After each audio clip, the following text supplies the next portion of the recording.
how can we make adoption successful for rescue dogs with separation anxiety? Well, that's what we're looking at in this episode, and I'm delighted that I got to speak to Jenni Pfafman and Amanda Dwyer of the Humane Alliance of Rescue Trainers, also known as HART. It's a fabulous discussion all about helping guardians to make a success of adoption when they've adopted a dog who can't be left.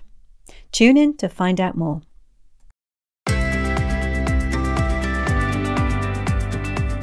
Hello and welcome to the Be Right Back Separation Anxiety Podcast. Hi, I'm Julie Naismith, dog trainer, author, and full-on separation anxiety geek. I've helped thousands of dogs overcome separation anxiety with my books, my online programs, my trainer certification, and my separation anxiety training app. And this podcast is all about sharing my tips and tricks to help you teach your dog how to be happy at home alone too. Okay, so I am so excited to get to speak to Amanda and Jenni today. They are both from the Humane Alliance of Rescue Trainers, and we're going to talk a lot about HART, as I will refer to them during this podcast. It's essentially, you're a nonprofit organization, right? And you help animal trainers and behavior consultants connect with people who have dogs who are adopting dogs. So we're going to talk about that whole process shortly, because it is what you do is wonderful, and I know people are going to be fascinated about it. But obviously, one of the reasons why I wanted to talk to you today is because separation anxiety, as we know, is often a big driver of relinquishment. And we also know that it can be a trigger for development of separation anxiety. So before we dive in and talk more about what you do specifically, let's talk a bit about that. Maybe Amanda, I might pick on you first, because I know that separation anxiety is definitely your thing. But what do you see as some of the biggest challenges for the dogs who have separation anxiety? Either that's how they ended up there in a rescue or shelter, or they develop it. What do you think the biggest challenges for these dogs are? When we're talking about dogs who are currently in the shelter and rescue system who have not been adopted yet, there's two sort of buckets that I think of in terms of the challenges for those dogs who are presenting with separation-related behaviors. One is if they're in a kennel type shelter or municipal shelter, that's going to be a really different type of experience, because it's so hard, as everyone would probably guess, to prevent them from being left alone. They are likely going to have to face long stretches of time where they're in the kennel by themselves. It doesn't mean that there's nothing that can be done. I actually worked with Milana and some of the CSATs on getting together a document to help support rescue dogs who are in that sort of situation. Mm-hmm. So I'm not sure if it's appropriate to talk about it here, but there are steps that those shelters can do, and we talk about this with our rescues. But anything that can be done to minimize the amount of time that the dog is left alone is fantastic. Yeah, and when you're talking about a kennel setup, just to describe that to people, and that can be different things, but it's typically kind of a cage. It might be some have more. Some places even call them condos, don't they? But it's an isolated spot. They may be sometimes with a housemate potentially, but they're isolated from people. That's the main thing for the most part, most of the time. Yeah. Right. And generally when business hours are over, the staff lock up, they go home, yes. That sort of situation. So in foster style rescues, it can be a very different experience. And certainly if I could wave a magical wand, I prefer a dog with separation-related behaviors to be in a foster setting, because then you can control the amount of time that is exposed to being alone. You can start on desensitization training. You can really get them better support. Having worked in that shelter environment, one of the things that I always say to people, and maybe this is what you were about to talk about, is, we can find volunteers to be involved with things like dog walk. So instead, why don't we think about dog time? So yes, a dog walk is great, but also can we think about some rotational stuff where people can be involved, just sitting, even just like working on a laptop, maybe finding space in the office for these dogs to at least have a little bit of a break. So it's not constant in a kennel with, just an hour out for a walk a day if they're lucky. And so, yeah, what other things have you done for dogs in a traditional kind of kennel environment? Well, if the rescue can partner with daycare, sometimes that Mm. can be wonderful, or going home for overnights with staff members can be fantastic. So really just using a little creativity to think about how can we get this dog to have company for the longest amount of time that we can possibly get it. You're often dealing with less ideal situations, but that doesn't mean that you can't kind of finagle things to prevent the dog from being exposed to alone time. I think that's a really important point, because just because we can't make it perfect. So, Right. we always talk about when we start working with dogs with separation anxiety, we want them to have a setup where they aren't alone, right? So we encourage guardians to find ways to suspend absences. But in this situation, 24 hours, that's going to be a huge challenge. Totally, over ambitious in most situations. But I love the point you make about, well, what if we can just make it less? What, instead of, it being 20 hours on their own, it's now 18 hours because we found another couple of hours where they can go to daycare or they can hang out with people. So I think that's a really important point you make. Let's try and do something, even if it's not everything. Right. Exactly. Jenny, do you have things to add to that? I do. I just had a thought that one of although separation anxiety or separation related problem behaviors can be very challenging, in the sense that the dog cannot be left alone, one advantage is that the trigger in this case, being left alone, is completely controllable. So where if a dog is reactive to other dogs on leash, and that's why they're in the shelter, and every potential adopter thinks that they can't take the dog for a walk anywhere that they're going to see other dogs, or that's one of the most important helpful parts of helping the dog learn to behave differently while leashed around other dogs. That's a really unpredictable and, sometimes difficult thing to avoid, where, because we can't predict when other dogs are going to appear. But for being left alone, that's something that we can always know when it might happen. Well, not always, Yeah. but it's, something that's much more predictable. So even though it can be very challenging for the right person or the right foster home, even, it can be really easy to manage that aspect of it, where some other behaviors are much more difficult to manage. Oh, you're singing to the choir, because Amanda will have heard me say that. And I love hearing it from you as well, Jenny, because I always think, am I just being too Pollyanna? Am I being too positive about this?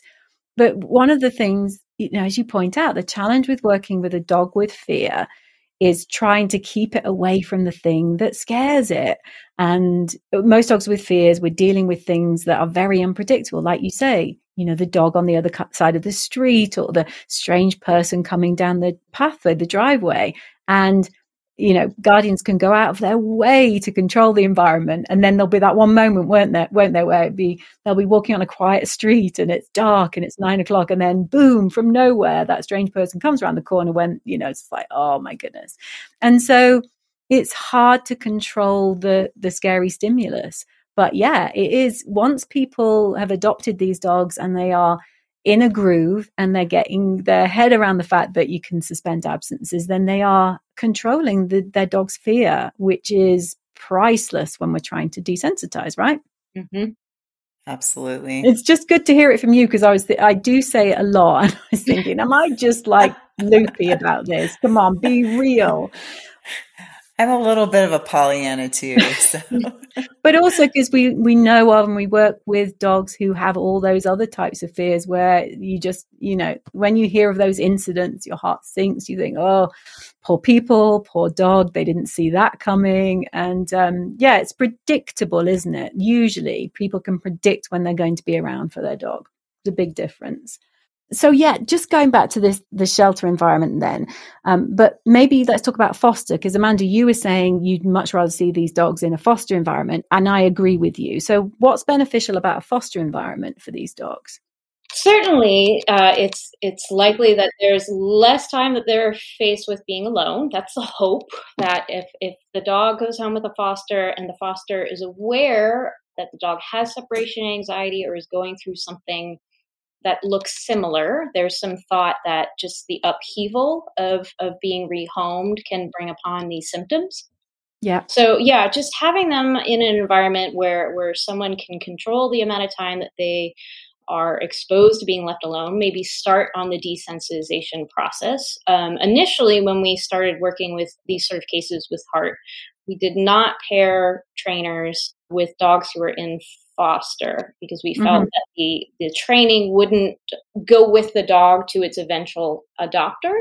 But what's been sort of interesting and surprising is a lot of our trainers and a lot of our rescues have wanted to start the process immediately, both to show that, something is being done for the dog and that the dog can show progress in the time that they're in the foster's care, which is kind of, it makes sense. So you can give a potential adopter information of, yeah, the dog has separation anxiety, but you can manage this, you can treat this, it can eventually be able to tolerate alone time. Yeah. Yeah. So it's starting that learning. Mm-hmm. And I'm with you. I think if there's appetite and energy, fosters are willing to do it, or, some part of the team is willing to get involved with it. It can't harm, and it may well help. It can't harm if we do it right, and we will do it right. And then maybe that transference of learning that, oh, okay, right, we're doing that leaving thing again. So, it's a bit like when guardians move house. They'll often say, should I just stop training now because we're about to move house? Well, you probably want to focus on moving house because that's a really big deal. But if you've got time, then I would keep continuing while you've got the energy and enthusiasm to do it, because you're not going to, the worst case is you've done training that had no effect, but it might. So, while you can, yeah, give it a go. Right. So Amanda, you just started to touch on the process that you use for matching adopters with trainers and behavior consultants. So let's now dive into that. So tell me a bit more about the Humane Alliance of Rescue Trainers. How did you get started? What do you do? What are you all about? Yeah, I'm going to pass this off quickly to Jenni, because Jenni runs case management, and I think she's going to do a better job explain the nuts and bolts. And actually, you know what, Jenni, I want you to start this because you also have some great history on how Heart starts. So take it away. Okay. So Heart began with an idea. So I was in the University of Washington Applied Animal Behavior Certificate Program a few years ago. Time is a construct. And two of the other students in the program, Emily Trinetti and Tracy Weber, and we all kind of around the same time came up with the idea of an organization that could provide free behavior help for fostered and newly adopted animals in order to prevent them from being returned to shelters and rescues. And it must have been, some part of the curriculum that had us all coming up with this thought at the same time. And one of us brought it up during a class lecture, like, hey, what about this idea? Has anyone ever tried this? And the person that was presenting the lecture actually was like, oh yeah, that's been tried. It will never work. And so we were like, challenge accepted. So let me just stop you there. Did you say that you came up with it collectively, or you all sort of, the three of you had the idea and then chatted and then realized you all had the same idea? Yes, I think someone, kind of asked the question during a lecture, and then one of the other students was like, hey, I was thinking the same thing. Yes. If you want to do something like that, I would love to be a part of it. And then one of the others, ended up being three of us. I think initially we were like, yeah, let's make this happen. And Yeah, and so fast forward a couple of years later, I think it's probably been 3 or 4 years now since we had the first conversation about this. And so now we have an organization that connects families through foster or through shelter and rescue to qualified, screened, humane trainers to provide free behavior support. And so the way it works is, say, someone has just adopted a dog, they bring the dog home and they learn that the dog has separation anxiety. And they're like, oh my gosh, I have no idea what to do.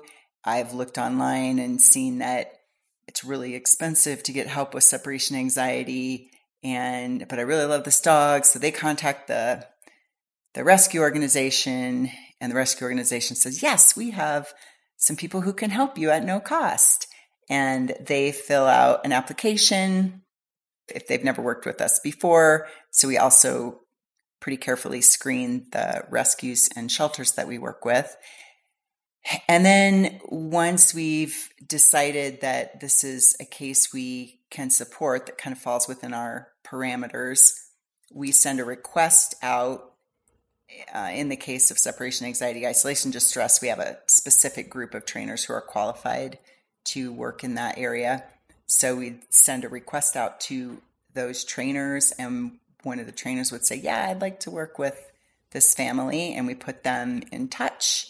And depending on, so I don't want to take too much of the conversation up, but we also, are very supportive of our trainers, and we want to help prevent burnout. Yeah. So for most behavior cases, we ask that the trainers provide up to 4 free sessions for the family. And then if the family wants to continue to work with the trainer beyond that, then they, work through the trainer's business to arrange something. But in the case of separation anxiety and isolation distress, since we know that those cases are handled quite differently, we leave it up to each individual trainer how they would like to contribute their time and resources to help get the family on the right track. Yeah, nice. And so basically it means that instead of this bewilderment and overwhelm and, Dr. Google and just feeling like they've adopted a dog who they adore, but wait a minute, how can we have this dog in our lives that we can never leave? All of a sudden, there's light, there's possibility for them. They've got this dog that they love. They're really happy they've adopted, but now they can get the help they need. Whereas maybe 10 years ago, that could have been a dog that was returned, because that's a quite common reason for returning a dog, isn't it? Mm-hmm. There was something you said as well about just wanted to explore. So did you start off with kind of post-adoption help? And because you do some pre-adoption help now as well, don't you? Yeah, we actually deal primarily with dogs in foster and recently adopted dogs. Yes. Would you say that's correct, Jenni? Yes. Yeah, so most of our requests are coming in through shelters and rescues, and we do not take any requests directly from the public. So Heart does work with dogs that have behavior challenges that run the entire gamut, not simply separation anxiety. Yes. Yeah, and I suppose what I was getting at was that so people might already have the dog, and then reach back to the organization that they got the dog from and say, this is developed and so on. And then that might be the connection. So that at that point, they might get connected to you. But you're also working with dogs before they get to their forever home, because we talked about how, there are some trainers working with dogs in a foster setup before the forever home is found. So you're kind of coming at it from, both of those angles. Correct. And many of the dogs who are in foster, they are exhibiting jumpiness and the mouthiness that often comes along with dogs that have gone through upheaval, and Heart trainers can help make these dogs more desirable adoption candidates. A lot of these behaviors can be resolved quite simply if you just simply get knowledgeable people connected with them. So one of the wonderful unexpected offshoots that Yes. COVID provided to us was that, trainers have this amazing ability to work remotely now. So we've been able to support shelters in very remote locations who often don't have local options. Yeah, or if they did, they were just so limited that you would rather they didn't do any training with them than do. Often, yeah, yes. I get it. Yeah, I get it. And I live in a small town, so I kind of get that as well. And so how do you find organizations to work with? Do they find you? Do you find them? Initially, we did a lot of outreach since we were the new kids on the block. Now they tend to be finding us. Nice. Yeah, I bet they do. But, we have a website and a small social media presence, and that tends to get us found by people who are looking for help. I'm really interested in, if you don't mind sharing, do you have a selection process? Do you say, I don't know, that organization, we can't work with them because I'm sure now, like you say, you're in demand. So before you were reaching out, you're probably getting people saying, who are you?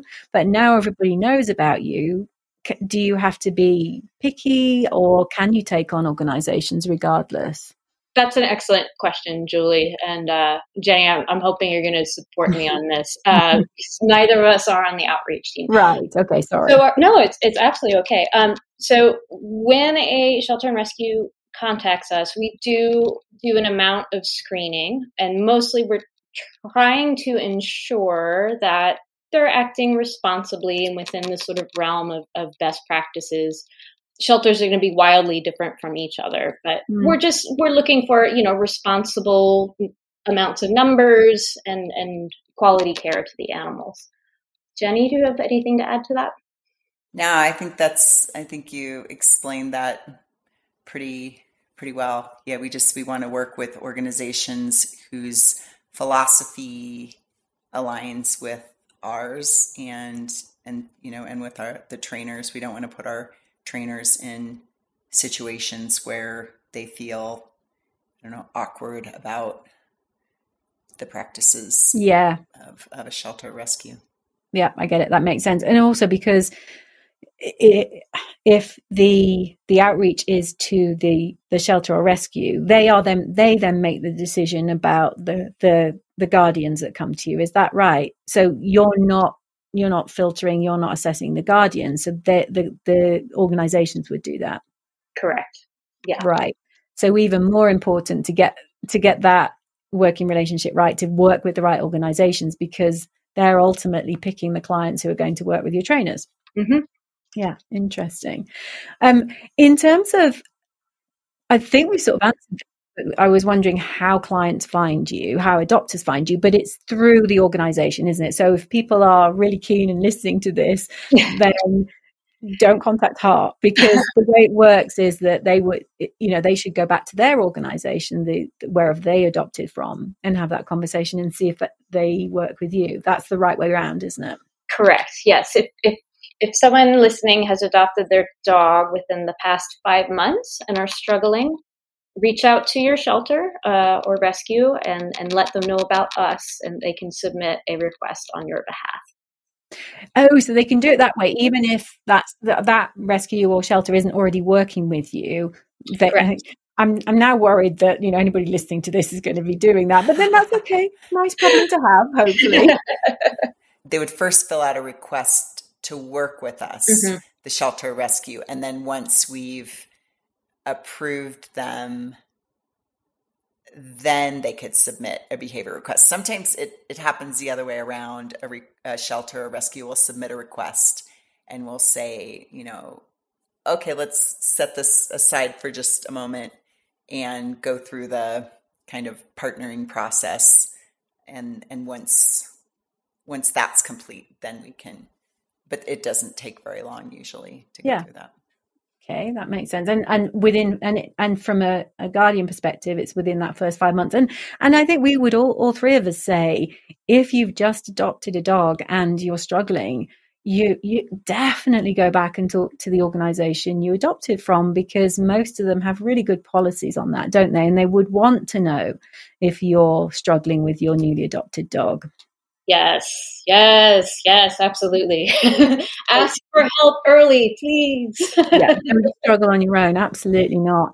Now, obviously, you work across, your trainers work in, you mentioned, in a variety of problem behaviors. So it's not just separation anxiety. So how do you find trainers, and how do trainers find you? We have been so blessed with this. So we will put out some social media posts in various Facebook groups, and there's been a lot of interest. And I think and I hope it's because we put a lot of effort into making sure everybody is only donating a certain fixed amount of time. And then once you've done your cases for the year, you don't have to take any more. I think many trainers love to volunteer for shelters and rescues. I have a background with one, but it can drain you. and trainers have to take care of themselves. We have to get proper rest. We have to recharge. We can get so emotionally drained because we love the animals that we work with, and we love the people too. So having clear guidelines, I think, makes lots of trainers find volunteering for heart very interesting.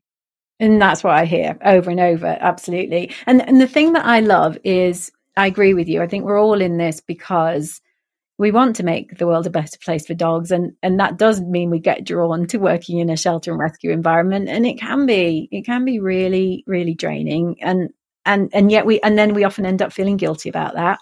Like, why can't I put more hours into this? Why can't I just resolve this one case? I'm going to keep working on it. I'm going to keep working on it. And then I always try and remind myself and others that when you say yes to something, you're always saying no to something else. And that no might be self-care. And when that self-care goes, then you're no help to anybody, any person or any dog. So I love the structure, really love the structure you've put together, because there's a big difference between working for free and working for no fee. And that might sound really ickily kind of commercial, which is like, as dog trainers, we all go, oh, no, I don't want to talk about money, don't talk about fees. But the structure that you give trainers, the way I see that the way they work when they're with you is it's like they're in, it's like they've got a paying client. It's the same structure. It's the same professionalism, and they have boundaries. And because of the way you describe, you set the limit on how many of these they can do. And it helps them set boundaries, which is so important, because I've worked for free in the past, and I know how it goes. You don't want to stop because you started working for free and you want the dog to be okay. So you keep going.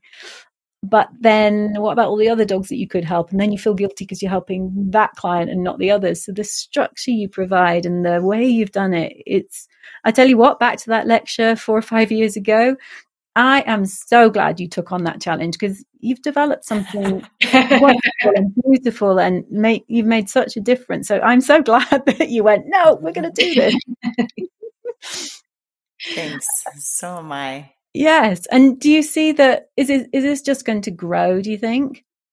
I hope so. It feels that way. Yeah. When I started on, because I was not in that class, I knew some of the people who were in it, and COVID hit, and a lot of brilliant people were bored. So that's really how Heart launched. But I just recognized that it was a great idea. And I had worked on collaborative projects before, and I always love working in collaborative projects, but I saw that this one had quite a bit of potential. And I feel like I'm biased, obviously, but I feel like we are growing in a really quite beautiful way. Well, I just want to go back to that lecture, because I almost feel like I was sat in the back row going, oh, wow. Yeah. Oh, they're so clever. Because that response, oh, yes, it had been tried before and it didn't work. But the more that someone like me dives into what you do, so the more that other people look at what you do and how you do it, it seems to me quite obvious why you've made it work where previous models perhaps fell down. And I think it is that structure, and it is that expectation management and the boundary setting and the rigor. And in doing that, you're actually helping more dogs, not fewer, because of the structure that you bring to it. So I can see why there was this view, oh no, we tried that and it didn't work. But they didn't try it like you're doing it, in my opinion. I don't think, do you feel like it's pretty unique? I feel like it is. I do. And I also think, the one of the reasons probably this was such a good time for Heart to be successful is with the expansion of what we view as possible to do virtually. Mm-hmm. So Heart would not work, at least not as well, if we were trying to meet with all these people in person. So most of what we do is done virtually. We do have some trainers who are, geographically co-located with the people that we end up working with, people and dogs, and cats. I know. I meant to say and cats. Yeah, I meant to say and cats. And cats. But the expansion of what's seen as possible right after our talk today, I have a virtual session with a Heart client. So it wouldn't be possible. And 10 years ago, we couldn't have done this. Yeah. And obviously we're talking about something that we can't really talk about yet, but hopefully something that we'll be able to tell people about in a bit more detail soon, but a virtual model of helping people that you wouldn't have imagined we could have done 10 years ago. So it has really opened up a lot of possibilities, hasn't it, being able to work virtually? Mm-hmm. Yes. Yeah. And actually on that, I was just wondering, so you said that made a difference. So when you do get people to do in person, when trainers do work in person, what are the limitations? What different challenges do you see there? If we were to try to make Heart in person only, every case would be limited to a much smaller pool of trainers. Of course. Yeah. So, and that would be the big hurdle. I have had 2 cases that I did in person, and both of them involved quite a bit of travel because even though, yes, I was co-located, it was while I was in the Seattle area, but they weren't necessarily in my neighborhood. So if you're hoping to expand the pool of trainers and expand the access, allowing these cases to go out and be handled by a trainer who lives nowhere close to the area is far more efficient. Yeah. There's a much greater chance. And it's easier to schedule. Yep. Just to be honest, yeah. It's easier to schedule. And then also, if people aren't working for a fee, but if they're in a car and they're filling up on gas and then there's time, they get stuck in traffic, that's a cost. So it keeps it really fair as well for trainers that there aren't any hidden costs to doing this free thing. Correct. Yep, absolutely. Yeah, I just think that you're game changers. You've taken an idea that people didn't think could work. You've disrupted it. You've taken on the challenge, and I'm just so in awe of what you've done, and so thrilled that you're seeing the impact that you're making. Because from my perspective, I just no doubt that this is just going to continue to grow and grow. And I just wanted to finish off. I think we've sort of covered this. But just a reminder, if people are listening to this, so let's start with the doctors. If the doctors are listening and thinking, wow, yeah, I've got one of those dogs, been with me 2 months, whether it's separation anxiety or something else, I just can't handle this. Mm-hmm. What should they be doing? In general? Or sorry, yeah, very general. That's a whole other podcast. I should have dived in and qualified it. They're listening to this thinking, wow, this sounds like a fantastic organization. So if they've adopted their companion animal within the past 5 months and they feel that additional behavior support is something that they are desperately in need of, reach out to the shelter and rescue that they got the dog from and let them know about the Humane Alliance rescue trainers. Yes, which we are linking to in the podcast show notes, and we'll be linking to when we share this on social. So people will be able to find that link that they can then take along to their organization. And if it's somebody at an organization listening, thinking, wow, that sounds cool. I know we touched on it earlier in the podcast, but just a reminder about what they can do. Yes. So on our website, there is a page that will contact us, and they can just fill out the application. Same for trainers. If there's a trainer listening and wants to contact us, they can go to our website, and there is a button to join to be a volunteer trainer. Fantastic. Fabulous. Well, Jenni and Amanda, thank you so much for giving away your time today to talk about this. Such a brilliant idea. I'm thrilled that I got to talk to you about it. And I just can't wait to see Heart continuing to grow and grow, because I can only see good things and amazing things in the future for you. Thank you. Yes, thank you so much. It's been my pleasure. Thank you so much. Just one thing I want to add, because I don't think we mentioned that we do sometimes work with dogs that are still in the shelter environment. Correct. I'm not sure we mentioned that. So great point. I just wanted to add that in there. And thank you so much for letting us talk with you today. This has been great. Well, that's a really important point, actually. Yeah. And so if an organization is listening thinking, oh, right, well, we've got so that you can go right back to there, to the dog not even being potentially fostered. So yes. Okay. Thank you. I'm glad you added that, Jenni. Mm-hmm. All right. Thank you both so much. Thank you. Thank you. Thank you so much for listening to this episode of the Be Right Back Separation Anxiety podcast. If you want to find out more about how I can help you further, head over to julienaismith.com. Meanwhile, if you enjoyed listening today, I would love it if you would head over to wherever you listen to your podcast and consider rating my show. Thanks so much. Good luck with that training, and bye for now.